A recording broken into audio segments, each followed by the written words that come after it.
Welcome to the Floyd Memorial Library podcast, where we sit down with the people who give shape, texture, and voice to life on the North Fork of Long Island. Some are rooted here by generations, others arrived by chance or choice, but all carry with them a piece of the story. We talk about what's changing, what's worth holding on to, and the currents of history, both quiet and loud, that run through this place. I'm your host, Christopher Bianchi, and for episode 202, we sit down with Chris Francescani, whose career has taken him through some of the country's most respected newsrooms, from ABC News, NBC, Reuters, and the Wall Street Journal.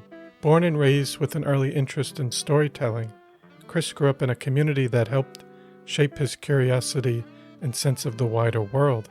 He's built his reputation as an investigative reporter, covering major national stories from Harvey Weinstein to QAnon to Bill Cosby, and he also carries the lasting impact of reporting during 9/11.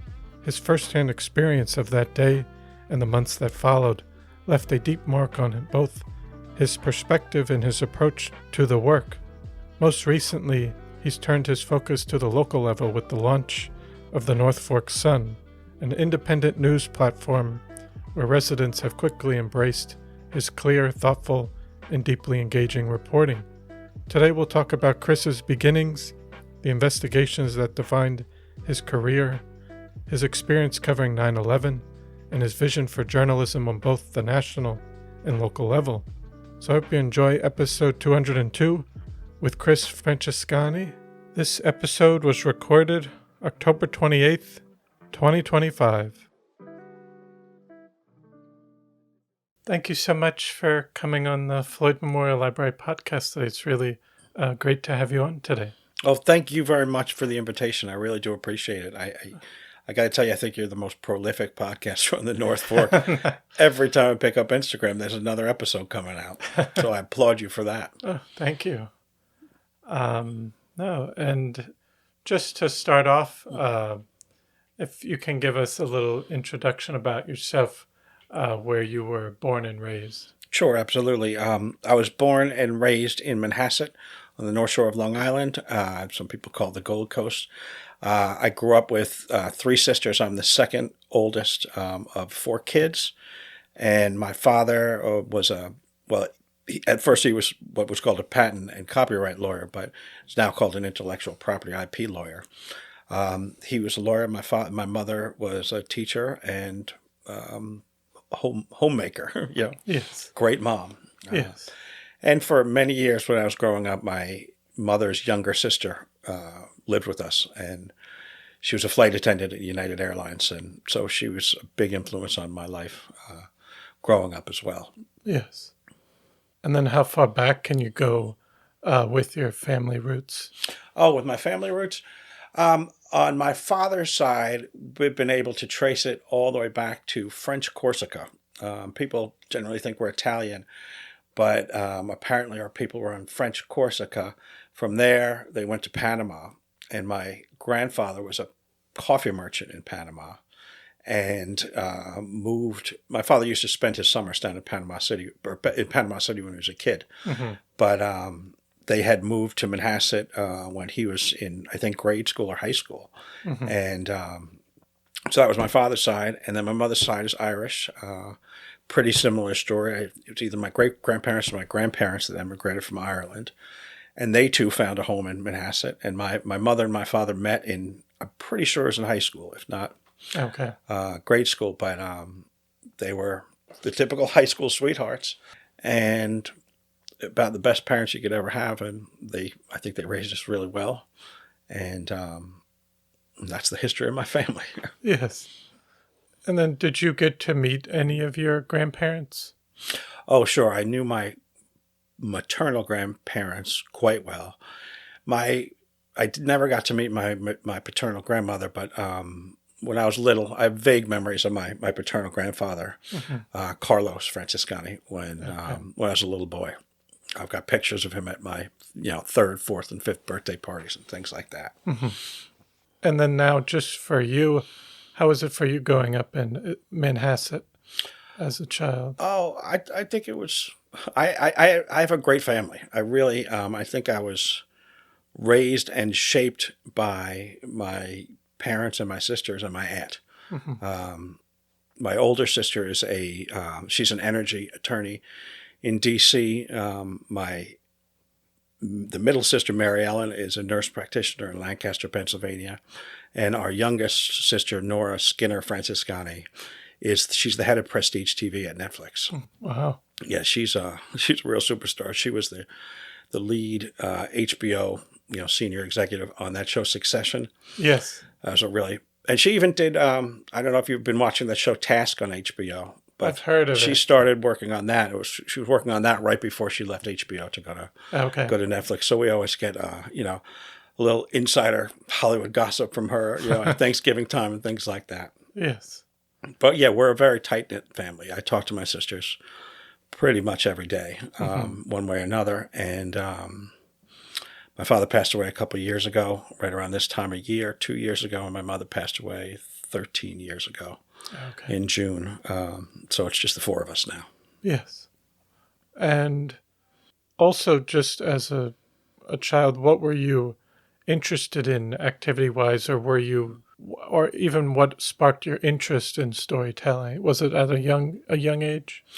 Yeah, I think reading more than anything sparked my interest in storytelling because as far back as I can remember, I really loved reading. And I was one of those, little kids who was caught reading far above his grade level in terms of, the kind of stuff I was reading. I had The Eye of the Needle taken away from me when my parents discovered it. And then in 8th grade, I had the Jim Morrison biography, No One Here Gets Out Alive, taken away from me when I was found with that.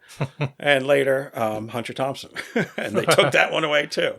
But this was when I was very, very young. They were so encouraging of my love for reading. And once I got through high school and into college, I got really, really, deep into literature more than anything. Dostoevsky and Faulkner, especially Toni Morrison, Alice Walker. To this day, I love reading, but I think that my love for storytelling or my interest in writing started with reading. Okay. It absolutely started with reading, and I've never lost it. And just coming out of high school, where were you thinking of going? Were you wanting to stay on Long Island, or were you interested in studying somewhere else? No, that's a good question. I did 5 years of high school over 3 different high schools. I was a little bit of a troublemaker when I was a teenager, a little bit of a rebellious kid, but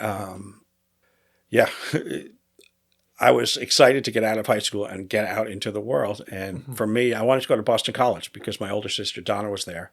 And I used to go up and visit her. And I love Boston. I love the school. And I had kind of shaky grades when I was younger. So my mother had a plan for me to apply to the School of Education at Boston College. Because at that time, this was in the late 80s, most of the students in the School of Education were women. And my mother had been a teacher. I liked the idea of being a teacher, but our plan was to get me in through the School of Education and then shift me over to the liberal arts school. Okay. But I got in through the School of Education and ended up doing a double major in English and education. And I stayed with the education all the way through, became a secondary school teacher. And sort of while I was still in college and right out of college, I was teaching in Waltham, Massachusetts, Newton, Massachusetts. And I spent the second half of my junior year at Boston College as a teacher at a boarding school on top of a mountain in Zug, Switzerland. Oh, wow. It was an international school, and it was really quite an experience for a young guy who had never really left the Northeast.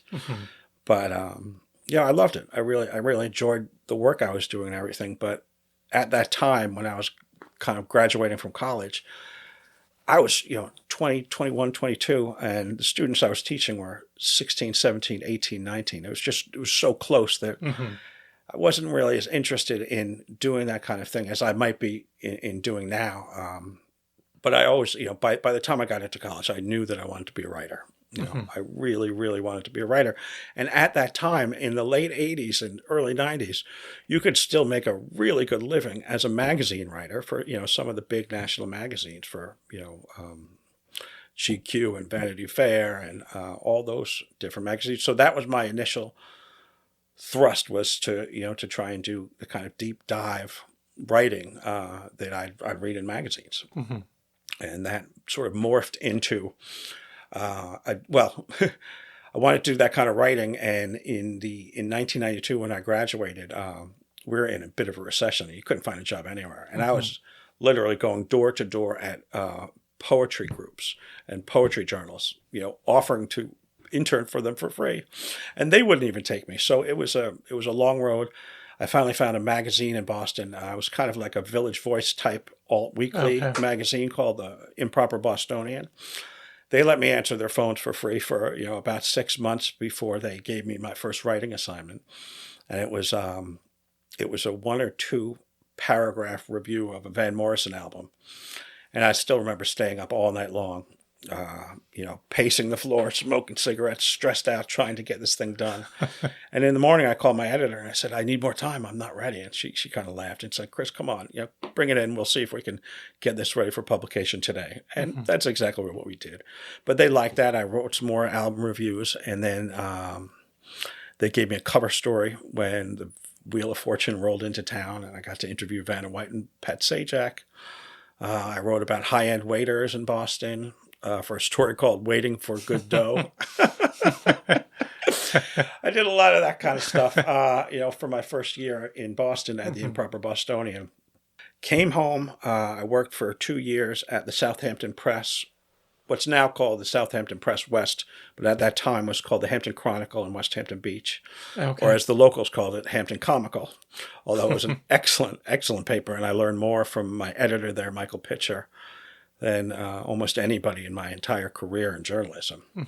But I spent a couple of years there. I covered the Pine Barrens fires of '95. That was one of the biggest stories I'd ever covered.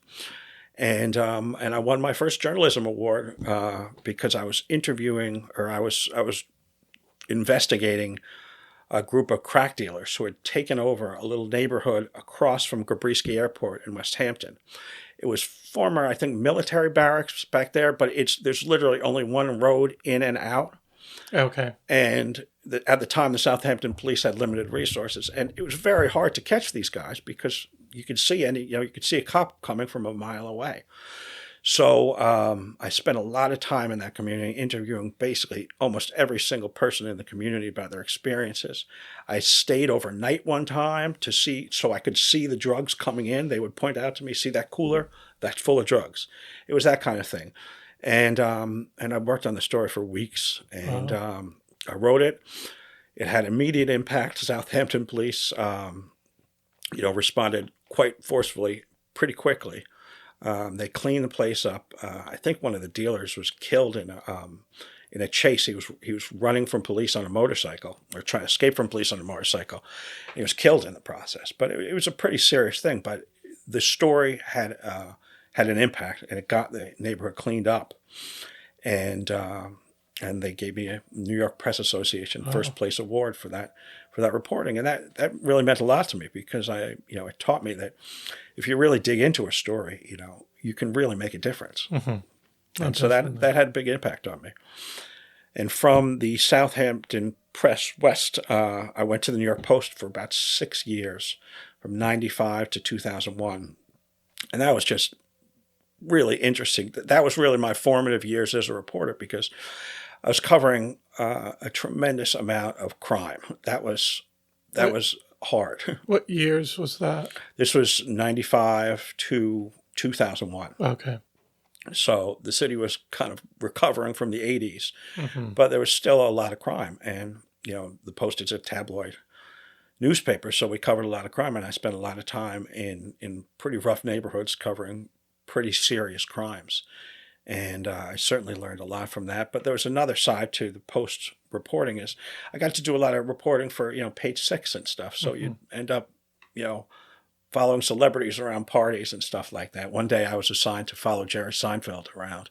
I think it was on Christmas Day or something like that. And I remember him walking along with him and him saying, is this what you went to journalism school for? He was not happy at the time with the New York Post, but it was a really exciting time in my life. It was one of my favorite times in my whole career because I had a lot of great friends at the Post, and we were really, we were in serious competition with the Daily News for the day-to-day, breaking news kind of things. So if you scooped the competition, it was a big, big deal. If you got a front page in the New York Post, that was a really, really big deal. And it was a lot of fun. It was so much fun. I still remember waking up at 3:30 or 4 o'clock in the morning to go down to the newsstand to wait for the paper to come out because I had a story on the front page or I had a story on page 3 or something like that. Or I'd get the paper and be horrified that they buried my story in 3 paragraphs on page 20. And I'd storm back up to my house and everything. But that really was a formative time in my life. And I learned, I went to every neighborhood in New York City a million times over. A lot of tragedy, but also a lot of fun, exciting stuff and a lot of celebrity stuff. So I did that up until 2001. And then I've been interviewing with ABC News for a position as a producer for Diane Sawyer and Charlie Gibson. I think, I'm not sure if Robin Roberts was there yet, but I know Charlie and Diane certainly were. And they said, look, you got the job. Just come in to watch me produce the show from the control room. And you could meet Diane and Charlie after the show. And as long as they're, fine with you, then you got the job. But I was told I pretty much had it, as long as I didn't do anything stupid. But that was 9/11. Okay. And I had been sitting in the control room in the back when the first plane hit. And as you can imagine, everybody thought it was a small plane. It was, all that confusion that we all know so well from reliving that horrible day so many times in the subsequent years. But I was looking down when the second plane hit, and the woman next to me screamed. I'll never, ever forget the nature of that scream. And we immediately knew it was terrorism. And so I jumped up and I ran out of that place. And I was so desperate to get down there that I almost ran right through the live shot with Diane and Charlie. I didn't, thank God. I got down to Times Square because that's where the Good Morning America studios were. And I was rushing down this 2 or 3 flights of stairs into the subway. And I remember thinking to myself, wait a minute, they're going to shut down the subways. And so I turned around, and as I'm rushing back up the stairs, sure enough, you hear the announcement, all subways are closed down indefinitely, et cetera, et cetera. I happened to catch a cab because at that time, a lot of people in New York still didn't know what happened. In Midtown, they didn't, because they hadn't seen a TV in the past hour. So I was able to get a cab all the way down to the west side of the financial district. And I got dropped off somewhere on West Street. And thousands of people were running in the other direction because, as you can imagine now, the first tower has collapsed. Yeah, I think that's the right sequence. The first tower collapsed, and people were running, screaming from it. And myself and a French photographer were running against them. It was like running against an NFL linebacker, line of linebackers, because I was getting knocked down time and time again. But we were desperately trying to get to the scene, which it's a natural instinct I think you have when you're a reporter in a situation that catastrophic. And we got maybe a few blocks away, and then, again, something I'll never forget, the whole earth shook, and you could feel it. You could feel that second tower coming down, and then that huge plume of smoke that you see on TV, rushing around the corner of 20-story plume of smoke and ash and debris, came right at us. And we kind of did one of those, roadrunner things where you spin your wheels and turn around and start running like heck in the other direction. Yeah. And I managed to dive into a diner that was it was an all glass diner, so you could see in and out and everything. The both of us dove in there just as this plume kind of ripped through. And in a second, the whole place, which was lit up with sunlight, went just absolutely dark. And all you could see was the pieces of paper and the debris pressing up against the windows. And it was a rough morning. I mean, it was a really rough morning. And I remember the bus boys were wetting down their rags and throwing them to people to cover their mouths with. And then there were firefighters stumbling in from that cloud of debris, just covered in that toxic dust. I swear I can still smell it. I really can. And at the time, there were no cell phones working in Lower Manhattan, and even the payphones, you could not make a payphone call from Lower Manhattan to Midtown Manhattan, which is what I was trying to do. I was trying to call the control room at Good Morning America, and I couldn't get through. And I tried calling my other friends in Manhattan to try and get them to call through. I couldn't get through to anybody. Mm-hmm. So I ended up calling my friend in D.C., and I would read him my notes, he would write them down, and then he would pick up the phone from D.C., and he could get through to the control room just, 30, 40 blocks up from where I was, and he would convey my reporting to the executive producer of Good Morning America. And it went on like that all morning long. It was hours before the toxic dust, sort of settled, and you could go out and report. And at that point, it's exactly what you've seen on television every 9/11 for the last many, many years. It was a scene of just absolute chaos. Did you try to go back to the towers? Yes. You continued to try to go back, or once? Because did the dust really settle at all, or it just stayed like that for a while? Well, the initial dust was like an avalanche. It was massive, and it covered everything and everybody. Once that settled, and that I guess my memory of the timer is not great, but I'd say within half an hour, it was settled on the ground. The buildings had stopped collapsing. They had collapsed, and you're able to get back out there. But then you could hear, people trapped under big things, people trapped in cars, under cars, in just terrible situations. There was a lot of screams, a lot of terror. And then, as you can imagine, for months after that, that's all we cover. Yeah. Every single aspect of it. I did a lot of reporting on the New York City Fire Department and a lot of the firehouses. That was quite a learning experience. Dealing with the fire department at that time when they'd lost 343 members that day was very powerful. Yes. It was an extremely emotional time, and I'm glad to have had the privilege to have been reporting that day and the days after that, but it wasn't easy. It wasn't pretty on any level. It was heartbreaking and absolutely devastating. Yes. But that's sort of the nature of that kind of coverage. That was very different from what you were doing at the New York Post. It was, it wasn't. No, it was pretty different from. You're right. It was pretty different from what I was doing at the New York Post. But it was the first time I was doing sort of marathon reporting where, when I was at the Post, I covered TWA Flight 800, that horrible incident out here. I was working for the New York Post as a Long Island reporter at the time, but I happened to be out here in West Hampton at my parents' house when the planes hit, and I rushed up to Gabrisky Airport, and there was a helicopter going out to rescue people, and a friend of mine who was like the lead photographer at Newsday, it was me and him, and he knew the guys really well. I was just a young cub reporter, and he tried as hard as he could to get me on that helicopter, but they didn't have room for me, so I went back and I was just reporting on the ground while he went up in the helicopter. But after that horrific day, I probably went to 20 or 30 funerals, and it was 1, 2, or 3 funerals a day, and I remember towards the end of that period of time, towards one of the last funerals I went to, I didn't realize the impact that these tragedies had on me as a reporter. And I walked into this one funeral where a parent and a child died on the plane.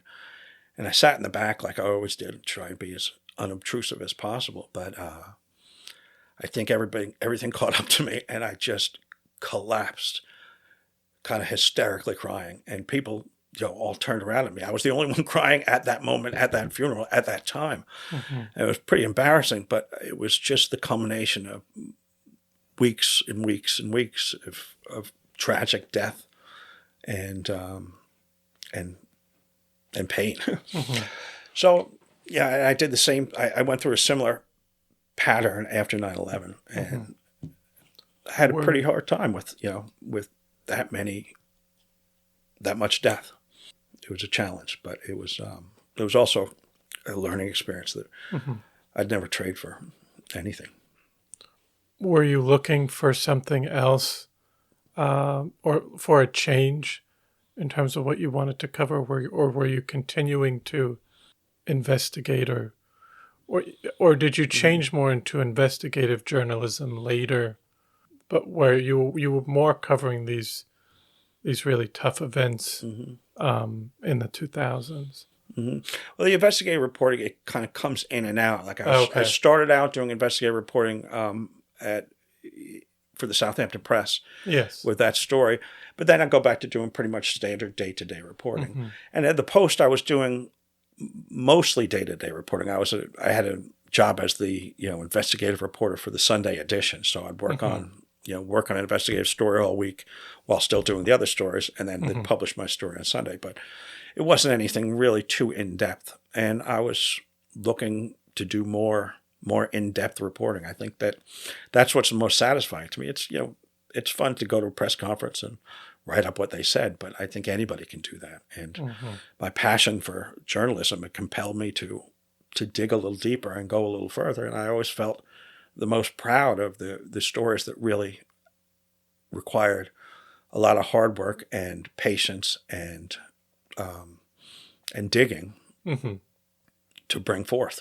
Because I saw that not many people were doing that. Not many people around me were doing that kind of in-depth reporting. And I really gravitated to that because I thought I could do it well. And I hope I have. Yes. I hope I have all these years later. But going from newspapers to television was a major, major shift. And I loved working in television. I spent 13 years at ABC News, and it was a very different kind of reporting. I went from being a New York City reporter to a national reporter. And I was getting on planes every single week, and we were covering, obviously, the kind of things you see on the national news. I covered too many school shootings. And by cover, I mean the school shooting happens on a Tuesday morning at 7 or 8 o'clock, and I'm on the ground by 4 or 5 o'clock in that afternoon. And then in those situations, you work literally just nonstop until it's over, which is sometimes 2-3 weeks later. And, with Flight 800, I still remember I worked 95 straight days on that because when you got breaking news, you just keep on going. And you're young, and there's a lot of adrenaline, and it's a lot of excitement in being part of that conversation and being part of the reporting, figuring out what happened with TWA Flight 800 or figuring out what happened with 9/11. So it was satisfying, but it also takes a toll. Yes, it takes a toll. It's not sports reporting. No. And were you living in New York City at that time? Yeah, I was living in Brooklyn in the late 90s, and I moved into Manhattan in the early 2000s, and I stayed there right up until about 4 or 5 years ago when I moved out here. But I'd been living out here in the summers all through my life growing up. Okay. Would you vacation out here as a child? No, my parents had a house in West Hampton. Oh, okay. They got it in 1980, so we came out here since I was 11 years old. And I spend every summer out here until I started working full-time. And then I come out and, visit my parents on the weekends and stuff. But I was in the city from 95 through 2020. Okay. And where did you go after ABC? Good question. There was a brief stint where I took a job in D.C. Running like a digital media marketing operation, mostly for nonprofits in D.C. And it was the first real non-journalism job I'd ever had, and I didn't like it. I just didn't like it.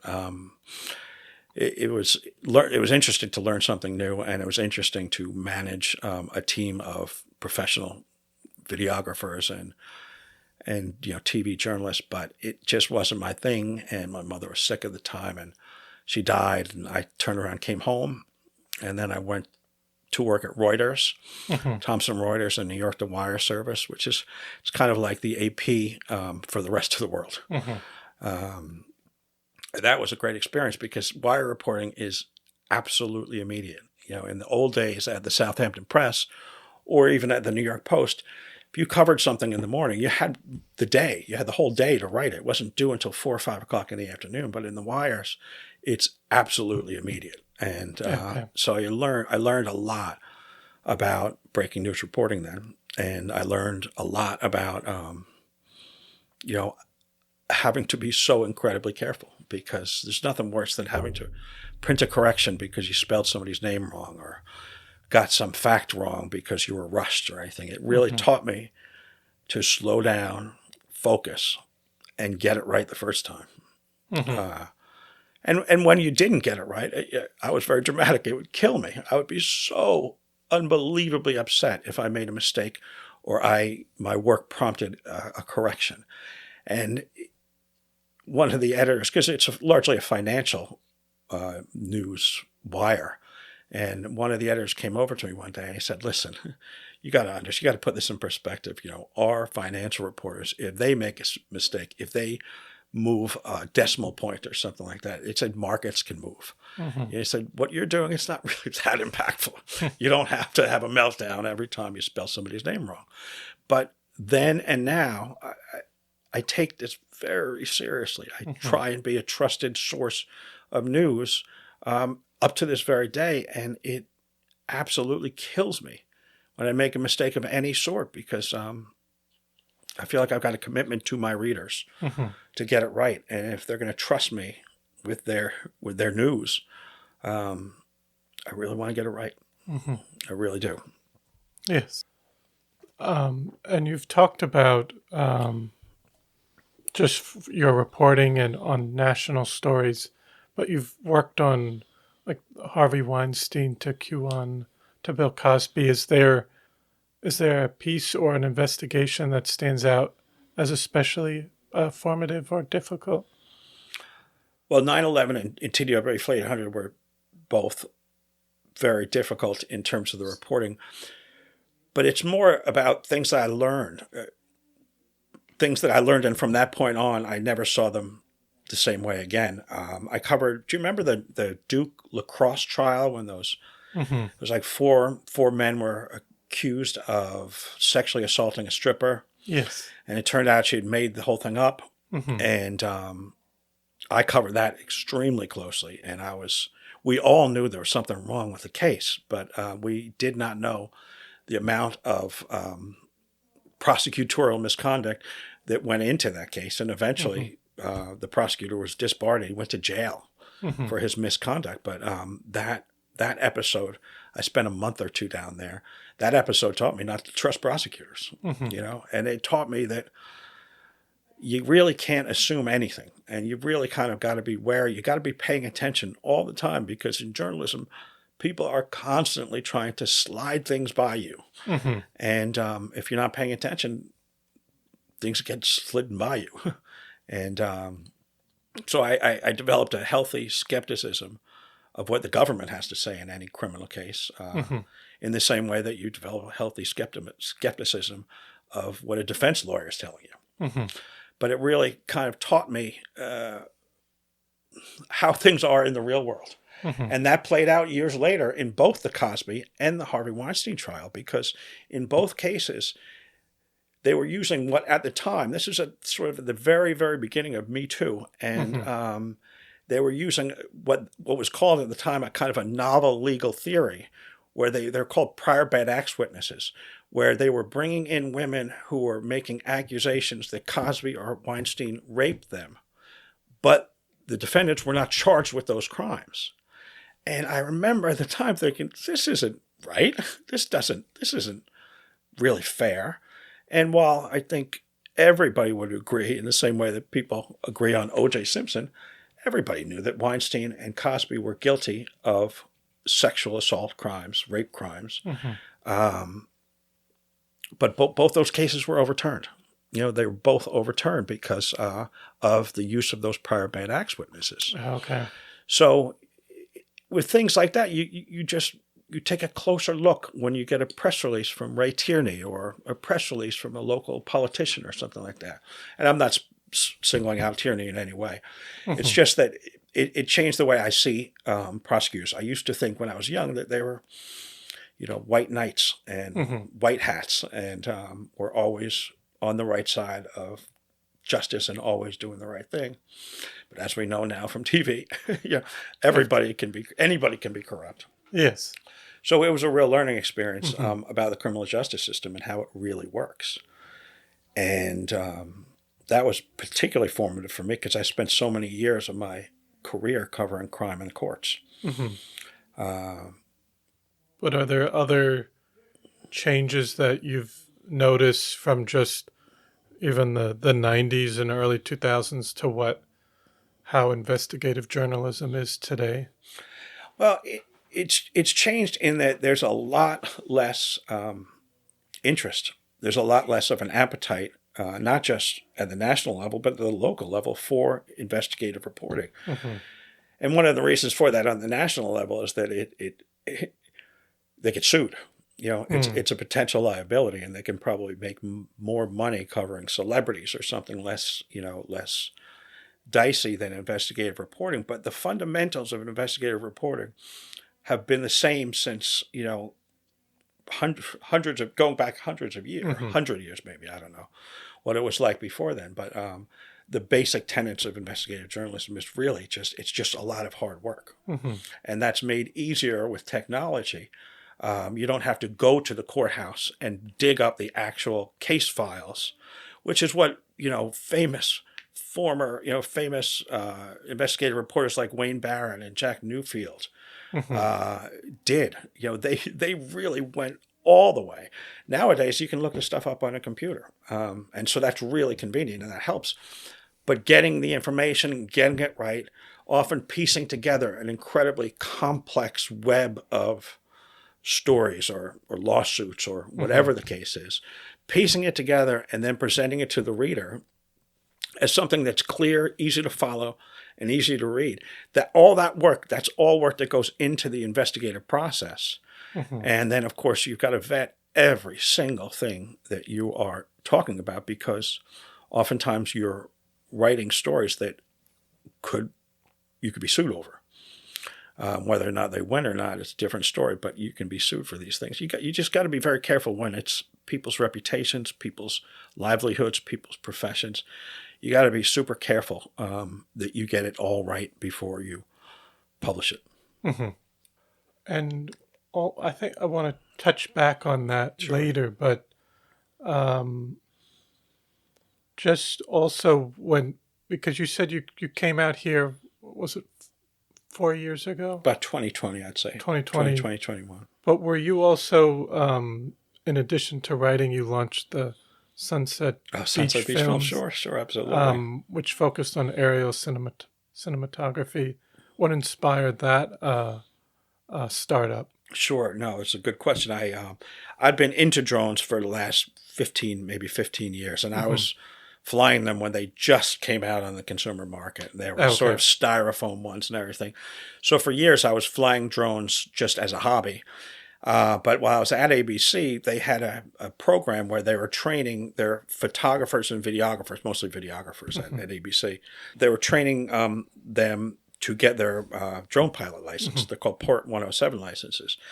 And it's a really rigorous process, at least what ABC put you through. You can take a course online and pass your test. But what ABC put their cameramen through was really rigorous. You went to flight school in Virginia, and then at another point you went to ground school in Baltimore. So it was a very long, involved process that they put you through. And it's mostly for the liability of they want good drone pilots. They don't want any problems on live national television. But I was the first person who was just a producer, reporter, who was not a photographer or cameraman or anything, who asked if I could be in it. And I had a good relationship with my bosses at the time. They said, sure, go ahead, do it.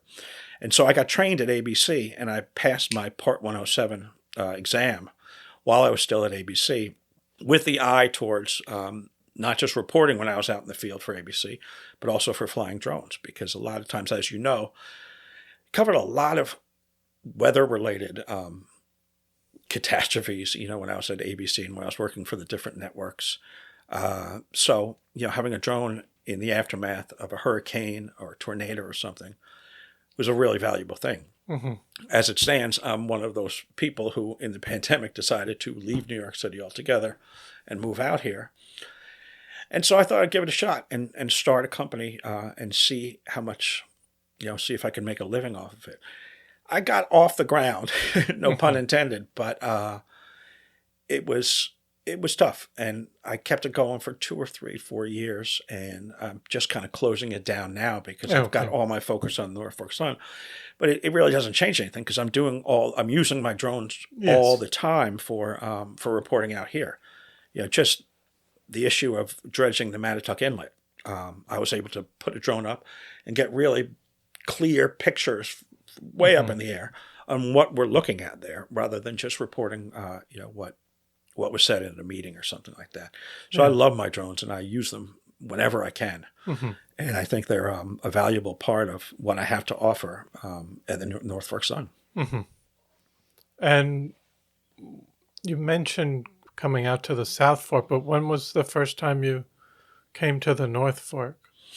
First time I came to the North Fork was when I started working for Times Review Media Group. Okay. Which is where I spent my first 2 years reporting out here. I'd started Sunset Beach Films, then I took a job there. So for 2 years, ending this past spring, I was reporting for, as you know, it's the Suffolk Times, Riverhead News Review, Shelter Island Reporter, and then the North Forker and South Forker magazines. And I wrote for all of those, and I think I got some pretty good writing done. I won first place awards both of the 2 years I was there. One for a magazine story about Montauk fishermen, and then another one this past year. It was first prize statewide in the highest division, or the whatever, for a story about sex trafficking in Suffolk County. Yes. So that's where I got my start, and that's how I got to know the North Fork as a reporter for another paper. But by this spring, I wanted to do it myself, and I wanted to do it better, and that's what I've been doing. That's what I've been focusing on in the last 6 months. Mm-hmm. And can you tell us a little bit about just getting the North Fork Sun off the ground, and how has it been so far over the last? How many months has it been? It's been about 6 or 7 months. 6 or 7 months. Mm-hmm. How has it been so far? Well, as you can imagine, the first month or two was just, you really didn't know whether it was going to work or not. And you were so busy working, you didn't even almost have time to think about it. But it was a huge uphill climb. I first started on Substack just because I wanted to continue some of the investigative reporting that I'd done right here in Greenport for the Times Review News Group. I was a hard time stumbling over that name, but I wanted to keep on reporting, so I immediately started a Substack, and then I shifted that Substack after about a month or two over to the North Fork Sun, and I've been building the North Fork Sun bit by bit, story by story ever since. And now I think I've hit a point where I'm really breaking through. I've got an ad platform up. I've got a director of advertising who's going to be selling ads for me. I've got what I think is a pretty solid website, which I'm constantly adding to and trying to improve upon. And I'm writing every single day. I mean, it's I work 7 days a week without question. Yeah, but I work every single day and I work all the time. But it's the thing that people don't always understand. It's like, I love this. I really love what I'm doing. And I take tremendous pride in turning out a really informative, good story that's valuable to readers, or possibly, maybe more valuable to readers than other local news outlets. So it sounds like it's an endless grind, but it's also so much fun because I'm doing what I love, and I don't have any constraints on me in terms of, bosses who don't see things the way I do, or, any kind of constraints like that. Yes. Writing what I want, when I want, and how I want. And without tooting my horn, I'm really proud of what I've managed to pull together in this last 6 or 7 months. I got an email from just a random reader yesterday saying, "Hi, I just came across the North Fork Sun, and your coverage is just excellent, and I'm really, I'd like to subscribe," and et cetera, et cetera. It was just a really nice email, and it was the end of a very long day. I'd written, I think, 2 full stories and done a bunch of reporting on other things like that, but it was the end of the day, and I was really tired, and it just popped up. And it meant so much to me because that's exactly what I'm trying to do. Mm-hmm. I'm trying to provide national quality reporting on the local level for the people here on the North Fork. Mm-hmm. I had mentioned before my editor, Michael Pitcher, at the Hampton Chronicle when I was first starting out, and he had told something to myself and my friend Tim Moats, who was a reporter with me there. And he said that the only real journalism is local journalism because you run into the people that you're writing about at the deli. Mm-hmm. And I really internalized that, and I've taken that to heart. And now, all these years later, I completely agree with him. Mm-hmm. This is the kind of journalism that really matters to this community. And I'm proud to be part of that process and providing the best work I can for this great place. Yes. I love living on the North Fork so much. Yes. I absolutely love it. And I only wish I'd come out here 10 years before. Mm-hmm. I could have probably bought a house. But I really love living here. I love almost all the people, mm-hmm. with very few exceptions. I love the people. I love the issues. I'm learning so much myself. I didn't know about water quality or so many different complex issues that are facing our communities out here. Mm-hmm. And that's the other beauty of journalism is that you learn. You're constantly learning something new, and you're constantly being introduced to seeing things in a new way. Mm-hmm. And so I benefit from all of this as much or more than my readers. Mm-hmm. Yes. So I think it's a pretty good deal. Yes. So far. Oh, definitely. But I think you might have touched on it a bit, but just for your approach to reporting, has that changed coming out here when covering more of a small, tight-knit community on the North Fork compared to covering national news? I don't think there's much of a difference. I really think the fundamentals are so similar in that, I did a big investigation for ABC into the air marshals. The air marshals on planes after 9/11, they're the ones that are undercover with a gun and everything like mm-hmm. that. And I did this investigation probably 5, 6, 7, 8 years ago. I had to I had to investigate the TSA. And preparing for that interview with TSA officials with all my findings from interviewing dozens of air marshals and mm-hmm. pulling all these documents and finding these, they were in horrible shape. This was probably 20 years after 9/11. And this community of literally the best sharpshooters in the country were falling apart for a whole number of reasons that I won't go into now. But that whole process took a month or 2. And I still remember preparing for this big interview with the TSA officials. And it's the exact same thing here. I'll spend maybe weeks on a story, but I'll prepare for an interview with somebody on whatever issue. And the fundamentals are really the same, mm-hmm. Which makes, journalism such a portable profession to be in. You can really do it anywhere because you're applying the same principles to different situations. Okay. But it all comes down to the same thing. It all comes down to trying to maintain your objectivity, trying to be fair to everybody, and trying to tell the readers not just what you know, but what you don't know. Mm-hmm. The whole point of journalism is to inform, to make it clear, not to make readers have to dig for the information that they're looking for. It's to present it to them in a digestible way that it's clear, fair, and thorough.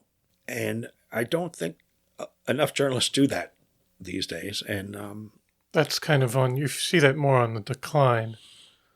Yeah, I don't see the passion for journalism in younger people, younger reporters that I used to feel myself and see myself over the years. But that's a pretty broad statement. There are plenty of great young journalists out there, Yes. but it just doesn't seem to be the same passion, at least that I had, and or they don't seem to enjoy the job as much as I've always enjoyed the job. I mean, Just kind of going, they're kind of going through the motions. yes, kind of on autopilot, and sometimes maybe not even really taking it seriously enough the damage their work can do if they get something wrong. And I've seen young reporters get things wrong many times in pretty bad ways, and it doesn't seem to bother them a bit. They seem to be shockingly confident in their own ability. So that's just something I've observed in the last few years. But I don't know. Yeah. I'm just going to focus on my own work Yes. and my own things. But also, just to get back to the North Fork Sun, you mentioned someone wrote the other day to you about it, but what's been the overall community's response to the paper? It's been, to my great relief and satisfaction, it's been excellent. It's been pretty excellent across the board. I can't think of anybody who's complained about anything I've written, and on a one-to-one level when I'm talking to political office holders or fishermen or civics groups leaders, the response to the North Fork Sun has been uniformly good. And I see that in the fact that more and more people write to me and they ask me to cover events. I don't want to, like I said, I don't know when this is going to come out, but this past weekend there was a big, elaborate Orient Water Forum. Yes, Paquatuck Hall. Yeah, as you know well. It was 3.5, 4 hours long, but it was a very deep dive into the water issues out in Orient. And I'd been invited to come cover it. And I was proud to come cover it, and it was just as complicated as I expected it would be. And I spent the entire weekend working on the story because I had to go back and make sure everything was right. Everything, it's a process where you go through 10, 15, 20 drafts of a story before it's actually airtight and seamless and ready to go.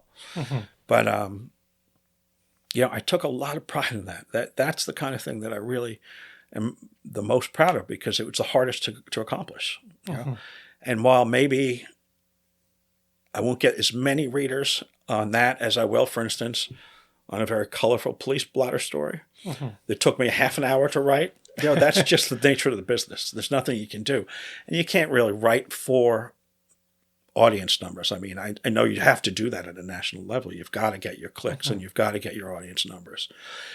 But I focus more on covering what I think is important and what I think is important to the community, less so to me than to the community, with a mix of kind of hard news and then feature stories and profiles on some of the people that make this place, such a great place to live and work. And you mentioned you've been asked to cover some stories, but just how do you decide what stories to cover, and what do you think is unique to the North Fork Sun for their stories compared to? No, that's a very good question. My measurement is the importance of the story is directly tied to how many people it impacts. For instance, I got a call last week from a homeowner in Greenport who was really upset about a bunch of garbage that had been left for days or weeks in this yard. I guess it was behind her house or beside her house or in front of her house and everything. She was very upset. She called me, she emailed me, she texted me, and when she got me on the phone, she told me her story. And she said she couldn't get any relief. She'd tried the village. She wasn't getting anywhere with it. And I said, okay, I'm going to go and check that out. But it was 3, 4, 5 days before I had time to check that out. It's not because I don't take her seriously or take her concern seriously, but it was an issue that affected just a tiny amount of people. It affected the people that were living around that house. And that's important, sure. But if I have to weigh that against something that's going to affect an entire community, like a Southampton Town Board meeting or an Orient water study or, a forum about dredging the Manitowoc Inlet, that's much more, that takes far higher precedence, more precedence for me than something that involves an individual person or an individual dispute. I try and stay away from mediating individual disputes between neighbors because they're just that. It doesn't matter to you if something's happening between two neighbors in Laurel or something. And there are exceptions to those parameters, but for the most part, I try and do stories that either affect the most people or would be of the most interest to people. Yes. And I think just moving forward, I think you've touched on some of the obstacles while reporting, but just looking ahead for the national media and local news, I think we're seeing across the country some consolidating with big news corporations, and then there's still quite a few local newspapers on Long Island, but we are seeing more independent and people starting up. I think I think it's a little bit easier to do that now than it was in the past, where you can have a platform and provide news. But what do you think going forward for the country? What do you think the future of journalism will be? And do you see it becoming somewhat of a struggle for a lot of journalists coming up? I understand what you're saying. To answer the first part of your question, I think we are seeing a rise in independent outlets, and in some cases consolidation. But to your point, I think we're seeing a rise in independent outlets because on a national level, at least, nobody trusts the news anymore. And the reason nobody trusts the news anymore is that over the last 20 to 25 years, particularly in the last 10 to 15 years, these news organizations have splintered into one side or the other. So that if you read any national issue, you've got to read 2 or 3 papers on 2 or 3 sides of an issue before you get the entire thing. And that to me is egregious. That to me is almost unforgivable, because getting back to my earlier point, the whole point of journalism is to tell the readers, tell them what you know, tell them what you don't know. And to do that, you've got to really remove yourself and your feelings and your opinions and beliefs from the equation. You got to be able to look at any situation and tell them the whole story. And I think that great newspapers that used to do that don't do that anymore. I think the Washington Post has gone so far to the left, and obviously you've got, Fox News and other places like that, so far to the right that people shouldn't trust them. They don't deserve trust. They lost the American trust, and that loss is all their fault. And if it sounds like I resent that development in my industry, it's because I do. I really do. And where I think it's going to take us, I don't know what's going to happen on the national news. I don't know how you win back the trust of a country that you have let down so egregiously. But I do think it puts more of an emphasis on local reporting, because I think local reporting is so much more honest, because, as I said, you run into the people you're writing about in the deli. I just saw, an elected official that I write about all the time walking past here as well. I was sitting here, but it's a wonderful thing because it keeps you honest. I don't know that anybody necessarily needs to be kept honest in that way. That's not the point, but that's the effect. The effect is that you get more better journalism at the local level than you do at the national level. On most issues, obviously. There are issues that are so complex that really only the national news is capable of handling things, but that's increasingly fewer and far between. But yeah, I think the national press, and these are all organizations I worked for years. NBC News, ABC News, so many others. I think they lost the trust, and I don't know how they'll get it back. And I'm more than happy to be out of that game and back into this game, which is working at the local level, where I think I can have so much more impact and so much more value, offer so much more value than I could, as a producer for Diane Sawyer, running around, or school shootings or anything like that. I did that for almost 30 years, and I don't want to go back to that. It's lost a lot of meaning and value to me for all the reasons that I've explained. But in the same way, this local journalism means all that much more to me, because you're in the community. You're in the community. You're part of the community, and you can provide something of true value to the community if you do it right. If you maintain your objectivity, and if you are determined to be fair and honest and open about, as I said, what you know and what you don't know, then I think you can have a real impact. And that's exactly what I'm trying to do with the North Fork Sun. And you might have kind of answered this already, but just for aspiring journalists looking to pivot, or even seasonal writers, what advice would you give about staying resilient or relevant and independent in this industry? Well, the first thing is, if I had not been trained at the local level, at the Hampton Chronicle by Michael Pitcher and some others, I don't think I would be the reporter I am today. I think that local journalism is so foundational to almost any career.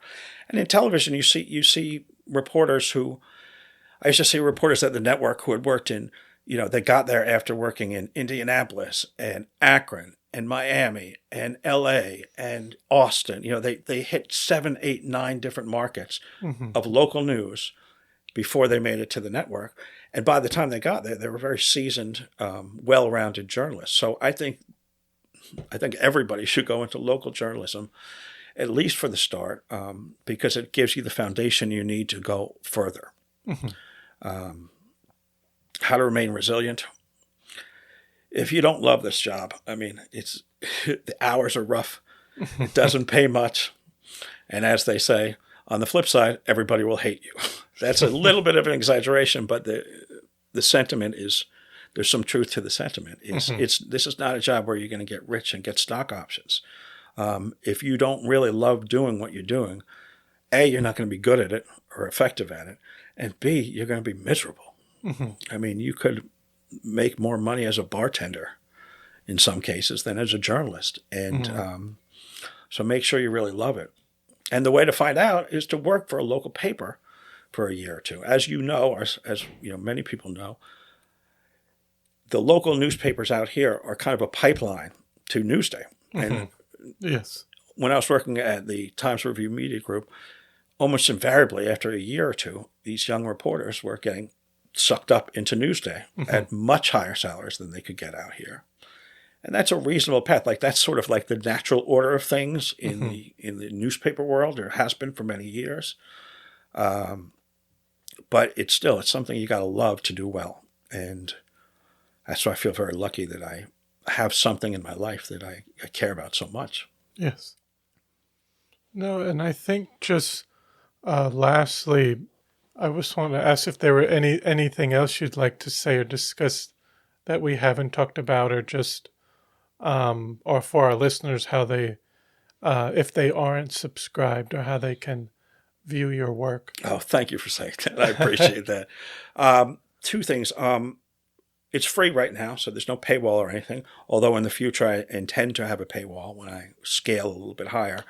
But you can sign up for our weekly newsletter. It goes out Friday mornings, just once a week, Friday mornings. It's free, no obligations or anything. You just got to put in your email. You don't even have to put in your name. But that's one way. That's one way to make sure you don't miss anything from the North Fork Sun. Obviously, hit the homepage every morning. That would be great.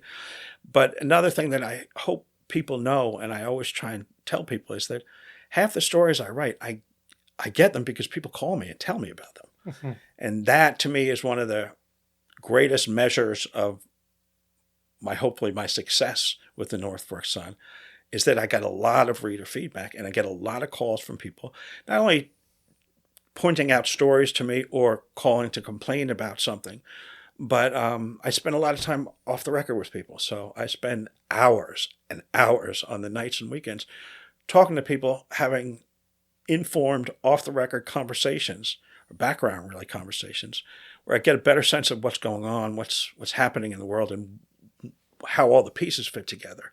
That never really shows up in my reporting. Okay. It's more of an education for me. So I spend a lot of time talking to people, both for stories and for just background understanding of issues that run really, really deep out here. Mm-hmm. And I'd encourage anybody who has a story they want me to look into to reach out. They can reach me at Chris, CHRIS, at northforksun.com. There is a phone number on the website where they can call me. I'm not going to mention it here, but they can reach me by phone there. And I'm around at most of the major events and town board meetings and things like that. So I'm pretty accessible around town. But I'd urge people to call me because I do a lot of talking off the record and behind the scenes, and then I do a lot of reporting based on the conversations I have. Okay. Oh, absolutely. No, but I want to thank you so much for taking the time to come on the podcast today and share your story and your career in journalism and continuing to work out here on the North Fork. It's really important bringing local news to our listeners, especially today. So thank you so much for coming on. I really appreciate this opportunity. I really do. And I'm grateful that you had me on. Thank you. All right. And if you got any stories, you call me up. All right. All right. Thank you, Christopher. Thank you. Well, I hope you enjoyed episode 202 with Chris Francescani. I want to thank you for listening to the Floyd Memorial Library podcast, and we'll see you next time.